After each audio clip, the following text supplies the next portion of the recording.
గత 10 రోజుల కింద కడప రిమ్స్ హాస్పిటల్ దగ్గర ఒక హత్య జరిగితే అది వైసీపీ కార్యకర్త చనిపోయాడు అనే కోణం కన్నా ఇలాంటివి జరగకూడదు, ఈ హత్యలు ఇలాంటి క్రైమ్ జరగకూడదు, ఖచ్చితంగా ఎంక్వైరీ చేసి దాని హంతకుల్ని తొందరగా పట్టకచ్చి చట్టానికి అప్పజెప్పాలని చెప్పేసి పైనుంచి మీరు ఒకటి దీనికి ఇంత వివరణ ఎందుకు చెప్తున్నారంటే చెప్తున్న తర్వాత ఆర్డర్స్ ఇవ్వడం జరిగింది. ఎప్పుడైనా కూడా పోలీసులకు 100% తీసుకోవడం జరిగింది.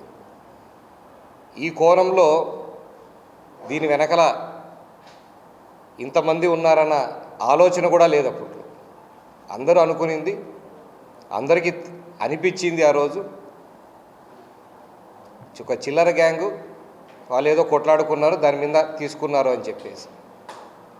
కానీ వాళ్ళని పట్టుకోవడానికి పోయిన టైంలో వాళ్ళ కాల్ డేటాస్ చెక్ చేసుకుంటుంటాను, ఇంకోటి చెక్ చేసుకుంటున్నాను, దీని వెనకాల ఎవరున్నది ఒక్కొక్కరు బయటపడతా వచ్చింది. వాళ్ళని దొరికిన తర్వాత విచారిస్తే నిజాలు చెప్తూ రావడం జరిగింది. దానికి అనుగుణంగా పోలీసులు యాక్షన్ తీసుకుంటూ జరగడం అయింది.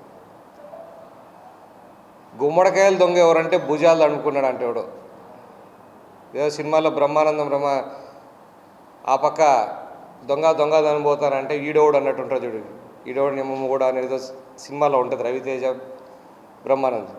ఆ సినిమాలో పడినట్టు ఒకరి మీద ఒకరు వైసీపీ వాళ్ళే మేము దొరుకుతానం చేసింది మీకోసం కదా అన్నట్టు వాళ్ళు చెప్పిరి.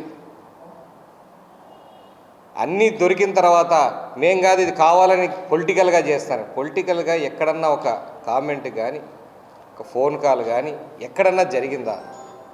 పొలిటికల్గా చేసే అలవాటు ఎవరికి ఉంది? అన్నీ మాట్లాడదాం. పొలిటికల్గా చేసే అంత టైము కానీ చంద్రబాబు నాయుడు గారికి లేదు. ఇప్పుడు దాన్ని అంటే పొలిటికల్ వెంజెన్సీ కిందకి పోయి మార్చే అంత ఇది ఏమైందంటే మా ఎక్స్ఎమ్మెల్యే గారు రవీంద్రనాథ్ రెడ్డి గారు మెల్లగా దీన్ని జగన్ కంటగడుతున్నాడు.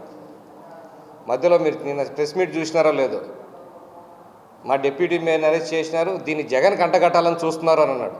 జగన్కి ఇలా అంటగట్టాలని ఆలోచన లేకపోయినా ఇతనే అంటగట్టించే పరిస్థితిలో నిన్న మాట్లాడడం జరిగింది. ఆయన అక్కడ జరిగినవి దొరికినవి కొందరు అయితే